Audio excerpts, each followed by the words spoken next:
नमस्कार बच्चों। आज हम सब कक्षा 7 की हिंदी व्याकरण का 14वां पाठ है काल यानी टेंस पढ़ेंगे। टेंस किसे कहते हैं? तो क्रिया के जिस रूप से क्रिया के होने के समय का पता चले उसे काल कहते हैं। यानी जिस शब्द के द्वारा हमें यह पता चले कि यह कार्य इस समय में हुआ है उसे ही काल कहते हैं, उसे ही टेंस कहते हैं। नीचे दिए गए वाक्यों को पढ़िए। मैं रोटी खाता हूँ, सोनाली ने नृत्य किया, सचिन आगरा जाएगा।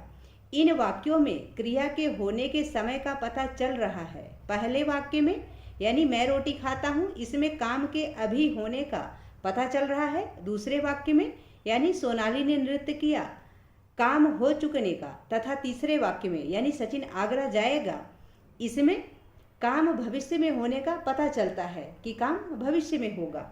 इसलिए हम कह सकते हैं कि क्रिया के जिस रूप से क्रिया के होने के समय का बोध हो उसे काल कहते हैं। यानी जिस रूप से हमें यह पता चले कि यह कार्य इस समय में हुआ है उसे ही काल कहते हैं, उसे ही टेंस कहते हैं। काल के भेद यानी काइंड्स ऑफ टेंस। तो काल के कितने भेद हैं? काल के 3 भेद हैं, वर्तमान काल, भूतकाल या अतीत काल और भविष्यत काल। वर्तमान काल किसे कहते हैं? अब हम एक एक करके इनको पढ़ लेते हैं कि वर्तमान काल किसे कहते हैं, भूत या अतीत काल किसे कहते हैं, भविष्यत काल किसे कहते हैं। इसको एक एक करके पढ़ लेते हैं। वर्तमान काल यानी प्रेजेंट टेंस। क्रिया के जिस रूप से यह पता चले कि क्रिया अभी हो रही है या सामान्यतः होती है उसे वर्तमान काल कहते हैं। जैसे मैं शाम को खेलता हूँ, बच्चे सो रहे हैं, यह वर्तमान काल का वाक्य है। वर्तमान काल के 3 भेद हैं। अब हम तीनों भेदों को एक एक करके पढ़ते हैं। ठीक है। पहला है सामान्य वर्तमान काल। तो क्रिया के जिस रूप से उसके वर्तमान काल में होने का सामान्य रूप से बोध हो यानी सामान्य रूप से पता चले वह सामान्य वर्तमान काल की क्रिया होती है। जैसे संचित गाता है, वह पढ़ता है। ठीक है। इस प्रकार के जो वाक्य होते हैं वो सामान्य वर्तमान काल के वाक्य होते हैं। दूसरा है ख अपूर्ण वर्तमान काल यानी जो वर्तमान काल अभी पूरा न हो। क्रिया का वह रूप जिससे यह पता चले कि क्रिया वर्तमान काल में आरंभ होकर अभी चल रही है यानी पूर्ण नहीं हुई है पर चल रही है। जैसे नितिन गीत गा रहा है यानी इसका गीत अभी चल ही रहा है। ठीक है। हलवाई मिठाई बना रहा है यानी अभी भी हलवाई मिठाई बना रहा है, बना नहीं चुका है। तो इसे अपूर्ण वर्तमान काल कहते हैं। तीसरा है संदिग्ध वर्तमान काल।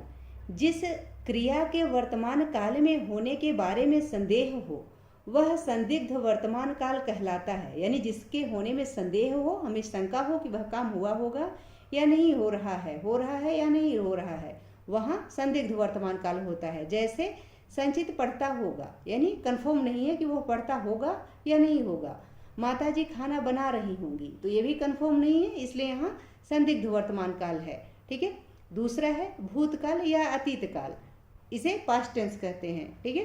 क्रिया के जिस रूप से यह पता चले कि क्रिया बीते हुए समय में हो चुकी है उसे भूतकाल या अतीत काल कहते हैं। जैसे रमेश कोलकाता गया था, वे हॉकी खेल रहे थे। ये जो वाक्य है किया था, गया था, आया था, मतलब चुका है, चुकी है, जो कार्य पूर्ण हो गया है उसे भूतकाल कहते हैं। ठीक है। भूतकाल के 6 भेद हैं।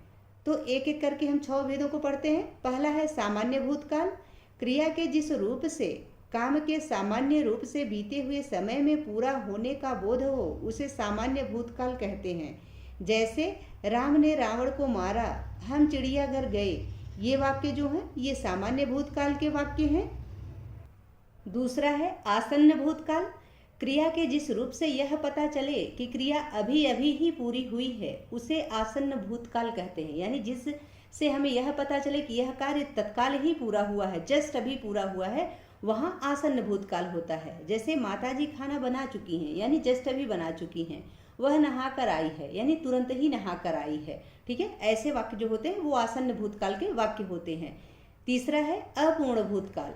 क्रिया के जिस रूप से यह पता चले कि क्रिया भूतकाल में हो रही थी पर अभी समाप्त नहीं हुई थी उसे अपूर्ण भूतकाल कहते हैं। जैसे कपिल खेल रहा था, मैं नाश्ता कर रहा था।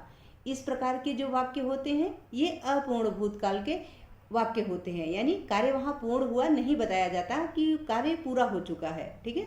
तो जहाँ कार्य नहीं पूरा हो चुका होता है वहाँ अपूर्ण भूतकाल होता है। आगे है चौथा पूर्ण भूतकाल। तो यानी जहाँ कार्य पूरा हो गया होता है वहाँ पूर्ण भूतकाल होता है। क्रिया के जिस रूप से यह ज्ञात हो कि क्रिया भूतकाल में काफी पहले समाप्त हो चुकी थी उसे पूर्ण भूतकाल कहते हैं। जैसे शाहजहां ने ताजमहल बनवाया था, वर्मा जी ने पत्र लिखे थे, तो ये कार्य पूरे हो चुके हैं, कंफर्म है कि पूरे हो चुके थे, इस वजह से यहाँ पे पूर्ण भूतकाल है। ठीक है, न है अगला पांचवा संदिग्ध भूतकाल।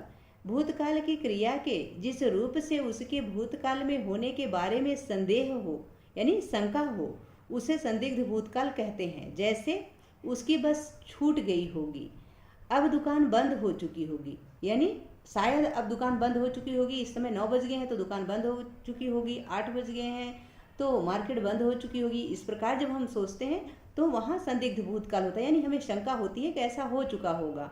ठीक है, आगे है छठा हेतु मद भूतकाल। तो हेतु मद भूतकाल किसे कहते हैं? भूतकाल में एक क्रिया का दूसरी क्रिया पर निर्भर होना हेतु मद भूतकाल कहलाता है। यानी जहाँ एक कार्य दूसरे कार्य पर निर्भर होता है वहाँ पे हेतु मद भूतकाल होता है। जैसे यदि तुमने परिश्रम किया होता तो पास हो जाते, यहाँ परिश्रम करना और पास होने पर निर्भर करता है। ठीक है, कि यदि तुमने परिश्रम किया होता तो तुम पास हो जाते, यदि वर्षा होती तो फसल अच्छी होती, यदि ज़्यादा गर्मी पड़ती तो मौसम बिगड़ जाता, लोग परेशान होते। इस प्रकार के जो वाक्य होते हैं ये हेतु मद भूतकाल के वाक्य होते हैं। आगे है भविष्यत काल। भविष्यत काल किसे कहते हैं? यानी फ्यूचर टेंस। क्रिया के जिस रूप से क्रिया के आने वाले समय में होने का पता चले उसे भविष्यत काल कहते हैं। जैसे मेरा भाई आज आएगा, पिताजी रुपए लाएंगे, वह आज चला जाएगा। इस प्रकार के जो वाक्य होते हैं जहाँ हम ये कहते हैं कि ऐसा होगा, होने वाला है, तो वहाँ पे क्या होता है? भविष्यत काल होता है, फ्यूचर टेंस होता है। भविष्यत काल के दो भेद हैं, यानी भविष्यत काल जो फ्यूचर टेंस है उसके दो पार्ट होते हैं। पहला है सामान्य भविष्यत, दूसरा है संभाव्य भविष्यत। तो सामान्य भविष्यत किसे कहते हैं? क्रिया के जिस रूप से उसके भविष्य में सामान्य ढंग से होने का पता चले उसे सामान्य भविष्यत काल कहते हैं। जैसे चोर पकड़ा जाएगा, मैं कल जाऊंगा, वह कल आएगा, वह कल आकर शाम को चला जाएगा। इस प्रकार के जो वाक्य होते हैं वो सामान्य भविष्यत काल के वाक्य होते हैं। ख है संभाव्य भविष्यत। क्रिया के जिस रूप से उसके भविष्य में होने की संभावना का पता चलता है उसे संभाव्य भविष्यत काल कहते हैं। यानी जहाँ हम संभावना व्यक्त करते हैं कि ऐसा होगा वहाँ पे संभाव्य भविष्यत होता है। जैसे शायद आज वर्षा हो, शायद तुम्हें अच्छे अंक मिले, शायद आज मैम टेस्ट लें। इस प्रकार के जो वाक्य होते हैं वहाँ संभाव्य भविष्यत, यानी यहाँ हम संभावना व्यक्त करते हैं कि ऐसा कार्य शायद आज।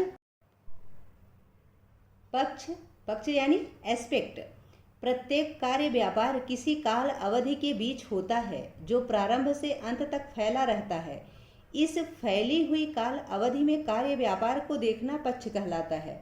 जैसे मान लीजिए कि आज का पूरा दिन कि आप सुबह 6 बजे से उठे और रात के 10 बजे तक आपको जगना है, आपको जो कार्य करने हैं इस 6 से 10 के बीच में, ये जो आपकी दैनिक दिनचर्या होती है इसे ही पक्ष कहते हैं कि इस बीच में आपने क्या किया। सुबह 6 बजे से लेकर के रात के 10 बजे तक जो कार्य किया जाता है यह जो अवधि है इसे ही पक्ष कहते हैं। हिंदी में पक्ष मुख्यतः 4 प्रकार के माने गए हैं, यानी हिंदी में 4 प्रकार के पक्ष होते हैं। पहला है नित्यताबोधक पक्ष। इसमें क्रिया सामान्य रूप से चलती है और पूरी नहीं होती। जैसे रवि डॉक्टर है, वह अध्यापक था। आगे है दूसरा आवृत्ति मूलक पक्ष। इसमें क्रिया सदैव बनी रहती है, यानी हमेशा एक जैसी ही होती है।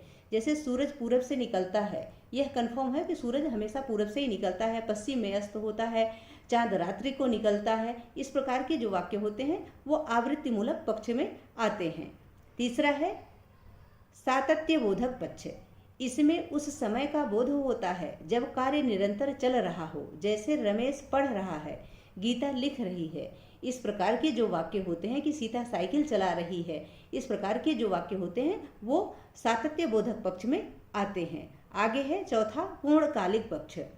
इसमें कार्य व्यापार पूरा या समाप्त हो चुका होता है। जो पूर्णकालिक पक्ष होते हैं उसमें कार्य व्यापार यानी कार्य का जो पूरा उसकी समयावधि होती है वो कार्य उसमें पूरा हो चुका होता है। जैसे सुरेश काफ़ी दौड़ चुका है, यानी उसके दौड़ने की क्रिया पूरी हो चुकी है। शीला पुस्तक पढ़ चुकी है, यानी उसके पढ़ने का जो कार्य था वह पूर्ण हो चुका है। तो यहाँ पूर्णकालिक पक्ष है। आगे है वृत्ति, यानी वृत्ति किसे कहते हैं? जब क्रिया रूप वक्ता या लेखक की मनोवृत्ति या प्रयोजन की ओर संकेत करता है तो उसे वृत्ति कहते हैं। वृत्ति को क्रियार्थ भी कहते हैं, यानी क्रिया के अर्थ के लिए जिसका प्रयोग किया जाता है उसे वृत्ति कहते हैं। वृत्ति के मुख्यतः 6 भेद माने जाते हैं। इसके 6 पार्ट हैं। पहला है आज्ञार्थ, जैसे तुम अपने घर जाओ, आज्ञा के अर्थ में, जैसे तुम अपने घर जाओ। इच्छार्थ, यानी इच्छा के अर्थ में, ईश्वर सबका भला करे। तीसरा है संभावनार्थ, यानी संभावना के अर्थ में, शायद आज वर्षा न हो। चौथा है निश्चयार्थ, यानी निश्चय, निश्चित रूप से, उसके अर्थ में, मुझे आज मुंबई जाना है। पांचवा है संकेतार्थ, यानी संकेत करने के अर्थ में, यदि तुम पढ़ते तो पास हो जाते।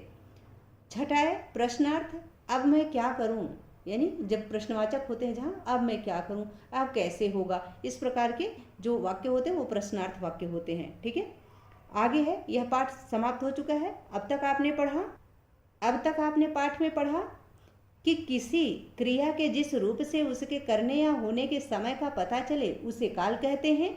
काल के 3 भेद हैं, वर्तमान काल, भूत या अतीत काल और भविष्यत काल। भूतकाल के 6 उपभेद हैं, सामान्य, आसन्न, पूर्ण, अपूर्ण, संदिग्ध, हेतु मदभूत। ठीक है, वर्तमान काल के 3 उपभेद हैं, सामान्य, अपूर्ण और संदिग्ध। भविष्यत काल के 2 उपभेद हैं, सामान्य और संभाव्य भविष्यत काल।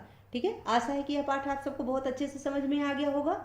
इसका अभ्यास कार्य हम अगली वीडियो में करा देंगे। यदि पाठ से संबंधित या वीडियो से संबंधित आपका कोई सुझाव हो या आपकी कोई क्वेरी हो, प्लीज़ कमेंट बॉक्स में अवश्य लिखिएगा। वीडियो पसंद आए तो इसको लाइक करें, शेयर करें। चैनल पर नए हैं तो प्लीज़ इसे सब्सक्राइब अवश्य करें। बहुत बहुत धन्यवाद।